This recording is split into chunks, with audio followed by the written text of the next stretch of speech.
छत्रपती संभाजीनगरचे पालकमंत्री संजय शिरसाट आपल्याबरोबर आहेत। शिरसाट साहेब, राज्यातले काही महत्त्वाचे विषय समोर येत आहेत ज्यामध्ये ठाकरे गटातले जे काही खासदार आहेत ते शिंदे गटात येणार अशी चर्चा आहे। काय यात सत्यता आहे आणि कोण कोण येणार आहे त्यांची नावं सांगितलं तर आणखीन चांगलं होईल। बघा, राजकारणामध्ये असे जे येणार आहेत त्यांचे नाव ऐन वेळेला जाहीर केले जातात, परंतु एवढी वस्तुस्थिती आहे की खासदार हे आमच्या सर्व संपर्कात आहेत। यांनी किती जरी काही जरी बोललं तर ज्याला संपर्क करायचा तो करतोच आहे, कारण की यांच्याबरोबर राहून 5 वर्ष करणार काय? यांचं उद्याचं भविष्य त्यांना दिसत नाही, उद्या काय घडणार ते त्यांना माहीत नाही। म्हणून सत्तेमध्ये राहून मतदारसंघामध्ये कामं चांगले होतील, कदाचित चांगल्या पदावर त्यांचं स्थानही मिळेल, म्हणून ते सर्वजण आमच्या संपर्कात आहेत। आणि मला वाटतं शिंदे साहेबाबरोबर त्यांचं डेली टच आहे। आता कधी त्याचा निर्णय घ्यायचा आहे मग ते शिंदे साहेब ठरवतील आणि लवकरच होईल, जास्त वेळ याला लागणार नाही। ही अवस्था तर फक्त उभाटामध्येच नाही आहे, तर शरद पवार साहेबाच्या गटात सुद्धा आहे। म्हणून ह्या महिनाभरामध्ये ह्या सगळ्या राजकारणाला एक वेगळी कलाटणी मिळणार आहे। म्हणजे महिनाभरामध्ये ठाकरे गटाचे साधारण किती, म्हणजे आकडा सांगता येईल तुम्हाला, किती खासदार संपर्कात आहेत? आकडा आता सांगता येणार नाही, परंतु जास्तच जास्त जेवढे यायचा प्रयत्नात आहे ते काही आता गोष्टी आमच्यापासून सुद्धा लपवल्या जातात किंवा आम्हाला माहीत नसतात, कोणी त्यांचं नाव उघड करत नाहीत, म्हणून त्यांची संख्या एकनाथ शिंदे साहेबालाच माहिती आहे। महिनाभरात प्रवेश होईल, महिनाभरात होत जाईल, जास्तीत जास्त एक महिनाभरात सर्व होईल। आता 31 तारखेला अधिवेशन सुरू होतं लोकसभेचं, त्याच्यानंतर ह्या सगळ्या घडामोडी घडतील आणि कदाचित अधिवेशन संपेपर्यंत याचा सगळा सोक्षमोक्ष होईल। फक्त खासदारच संपर्कात आहेत का ठाकरे गटातले काही आमदारही संपर्कात आहेत? आमदार आहेत, माजी आमदार आहेत, पदाधिकारी आहेत, हे सगळं जे तिथं कंटाळलेले आहेत त्यांच्या जाचाला ते सर्वजण आहेत। म्हणून त्यांची एकेकाचं, आता एखाद्या जिल्ह्यामधला चांगला पदाधिकारी तो यायच्या मनस्थितीत आहे, कोणी माजी आमदार आहेत, कोणी आता आजी आमदार आहेत, त्यांची संख्याबळ कमी आहे ना, 20 आहे, तर 20मध्ये एक ग्रुप बनवायला जास्त वेळ लागत नाही, म्हणून ते कधी टर्निंग होतील याचं काहीच नेम नाही। आजचा दुसरा चर्चेत असलेला मुद्दा हा आहे की आज तिकिटाची भाडेवाढ झाली, एसटीची तब्बल 15% भाडेवाढ झालेली आहे।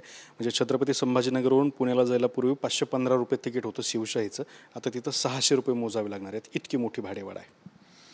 भाडेवाढ करणं हे कोणत्याही सरकारला आवडणारा विषय नसतो आणि त्याने करायची इच्छासुद्धा नसते, परंतु आता जर पाहिलं तर तोट्याची रक्कम जी आहे ना ती वाढत चाललेली,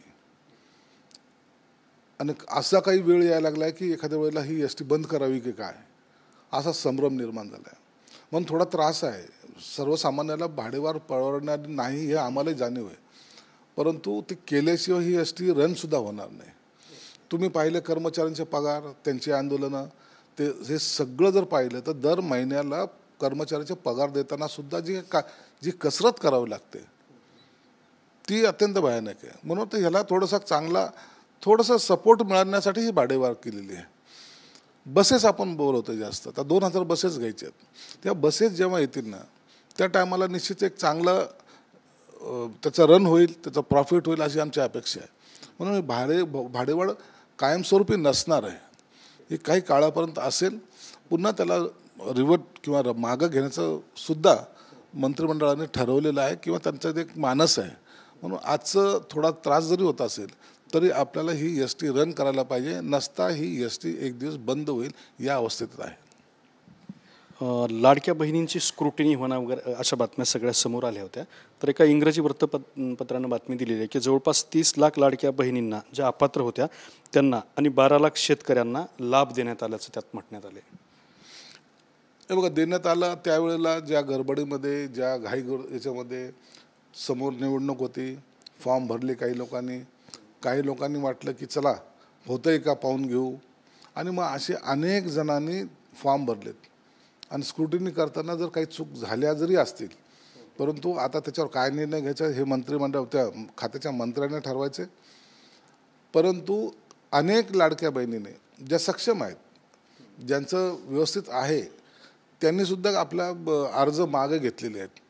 म्हणून आता त्याच्यावर एक इमोशनली एखादा चांगला निर्णय कसा घेता येईल ते त्या खात्याच्या मंत्र्यांचं ठरवायचं काम आहे.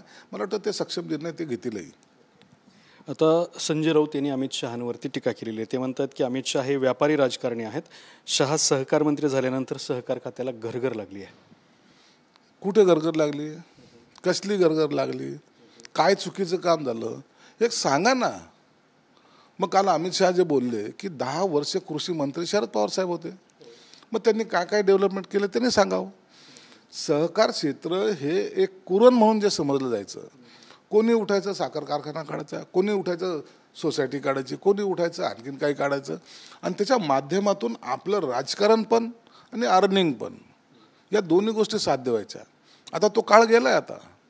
आता सहकार क्षेत्राला सुद्धा हे सर्व करताना एवढं काही आता बंधनं आलेली आहेत की स्वतःची मालकी अशी राहिलेली नाही कुणाची. आणि ही पोटदुखी अनेकाला आहे की आता आपलं जे काही वर्चस्व होतं त्यानुसारच मग जिल्हा परिषदेच्या निवडणूक लढायची, आमदारकी लढायची, लोकसभा लढायची, हेच केंद्रबिंदू ते कारखाने होते. म्हणून शेतकऱ्याचं हित नाही तर निवडणुकीचा आपला त्याच्यावरचं भविष्य हे त्याच्यावर अवलंबून असायचं. म्हणून अमित शहानी एक चांगले निर्णय घेत गेलेले आहे. संजय राऊतचा आणि त्या सहकार क्षेत्राचा कावडीचाही संबंध नाही. त्यांचा तर त्या सामना पेपरशी बी संबंध आहे की नाही मला माहीत नाही. त्यांनी सहकार क्षेत्रावर बोलावं. मला वाटतं हे सगळं चुकीचं चालू आहे. त्यांनी पुढं अशी एक टीका केलेली आहे की अमित शहा यांच्या पक्षाला प्रवक्ता आहे. शहांवर टीका केली म्हणून शिंदेंनी का उत्तर द्यावं? तुम्हाला काय करायचं आहे? तुम्ही शरद पवारच्या विरोधात जर बोललं तर तुम्ही ते उत्तर देता. तुम्हाला राहुल गांधीच्या विरोधात बोलले तर तुम्ही उत्तर देता. तुम्ही काँग्रेसच्या विरोधात जर आम्ही बोललो तरी तुम्ही उत्तर देता. तुम्ही कोणत्या पक्षाचे प्रवक्ते आहात? म्हणून एक युतीमध्ये जेव्हा काम करताना ज्या लोकांनी सहकार्य केले, आता मला जर सांगितलं की देवेंद्र फडणवीसच्या विरोधात असं असं बोललेलं मला उत्तर द्यायला सांगितलं तर मी देईल. कारण की महायुतीमधले आम्ही नेते आहोत आणि महायुतीमध्ये असताना एकमेकाची बाजू सांभाळणं किंवा त्याचे स्पष्टीकरण देणं हा कोणताही नेता करू शकतो. त्याच पद्धतीने शिंदेसाहेब सुद्धा त्यांना जो अनुभव आहे त्यानुसार ते उत्तर देतात. एक दिवस एकनाथ शिंदेंना हा जमाल गोटा मिळणार असं म्हणतात. हे बघा, संजय राऊत जो बोलतो ना त्याला कवडीची किंमत नसते आमच्याकडं. आणि त्यांनी आजपर्यंत जे बोललं आहे एखादी अशी घटना दाखवा की ती सत्य झालेली आहे. म्हणून त्याच्या स्टेटमेंटला आम्ही महत्त्वच देत नाही. आणखी एक तसं स्टेटमेंट आलेलं आहे त्यांचं. ते म्हणतात की राज्याला 3रा उपमुख्यमंत्री मिळणार तेही शिंदेंच्या पक्षातील. हा काय दारू पिऊन बोलतो का? याची उतरते की नाही उतरते कधी? असे स्टेटमेंट देऊन काय यांना काय म्हणजे TRP किती वाढवायचं याला? आम्ही तर कंटाळलो बाबा. त्याच्या अशा स्टेटमेंटला उत्तर देणं ना आम्हाला कंटाळा यायला लागलेला आहे. म्हणून आता आम्हाला संजय राऊत हा विषय आमच्यासाठी संपलेला आहे. आता एक दुसरा महत्त्वाचा मुद्दा यामध्ये उपस्थित होतोय की मराठा आरक्षण आहे. ओबीसीमधून मागणी केलेली. तुम्ही जरांगे पाटलांसोबत सरकारच्या बाजूने अनेकदा मध्यस्थी केलेत. ज्यावेळेला तुम्ही मंत्री नव्हतात तेव्हासुद्धा मध्यस्थी केलेली. आता तर तुम्ही थेट सरकारचे मंत्री आहात. मनोज जरांगे पाटील आजपासून उपोषणाला बसत आहेत. त्यावर काय भूमिका आहे? बघा, मनोज जरांगे पाटील आज उपोषणाला बसत आहेत. त्याची सर्व दखल सरकारने घेतलेली आहे. भूमिका कालही स्पष्ट होती, आजही स्पष्ट आहे. ओबीसीच्या आरक्षणाला धक्का न लावू देता त्यांना जे काही देता येईल ते सरकार देण्यासाठी बांधील आहे. त्या पद्धतीच्या सगळ्या प्रक्रिया सरकारतर्फे केल्या जात आहेत. माहितीचं सांगतो, कुणबी सर्टिफिकेट दिले, त्याला काही लोकांनी चॅलेंज केला. काय झालं? काही नाही. आम्ही ठाम होतो, ठाम राहिलो. 10% आरक्षण दिलं. आजपर्यंत काय झालं? लोक म्हणायचे दुसऱ्या दिवशी कॅन्सल होईल, तिसऱ्या दिवशी कॅन्सल होईल. हे टिकणार नाही. आता इतके वर्ष झालीत, आम्ही 10% आरक्षण आज टिकवलं. म्हणून जे सरकारला चांगलं देता येईल ते देण्याची भूमिका सरकारची आहे. देवेंद्र फडणवीस साहेब सुद्धा याची चांगल्या पद्धतीने दखल घेत आहेत.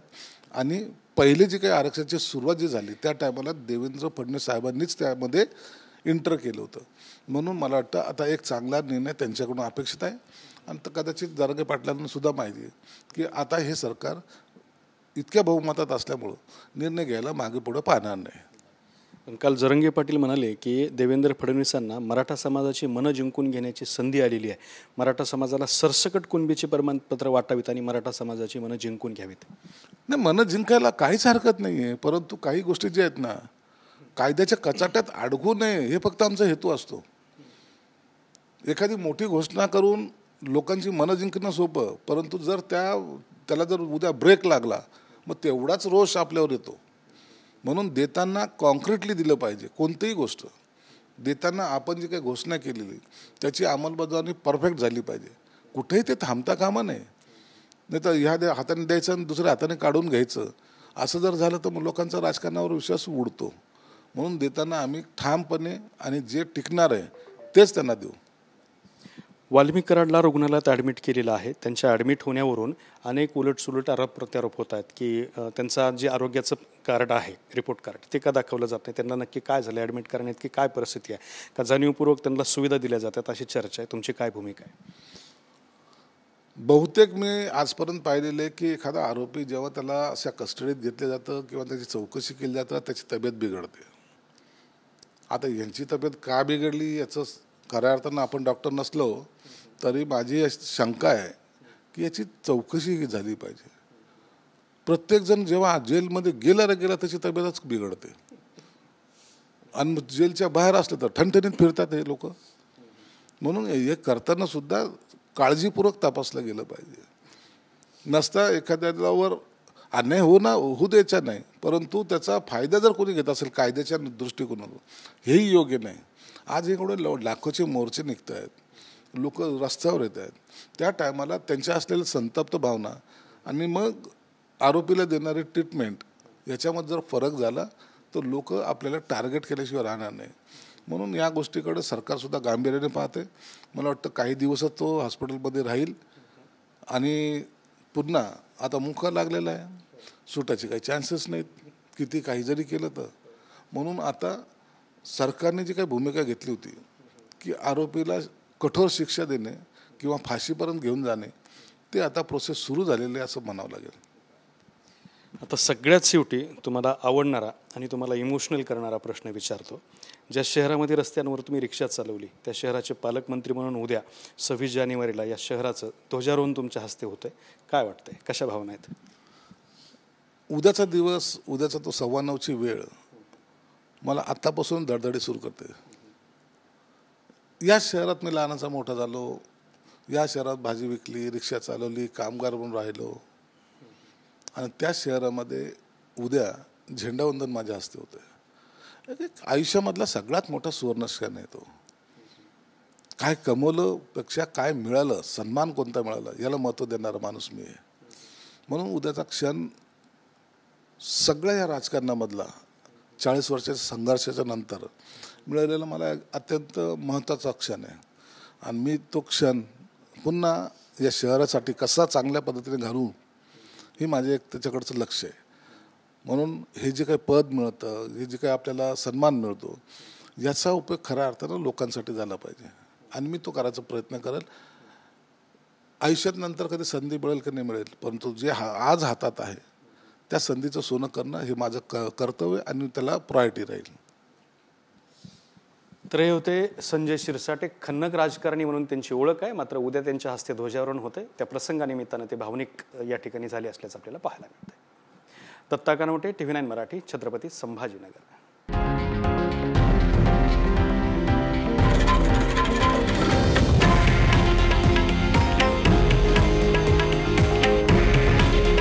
हे आहे देशातील नंबर 1 न्यूज नेटवर्क आणि आपण पाहत आहात TV9 मराठी.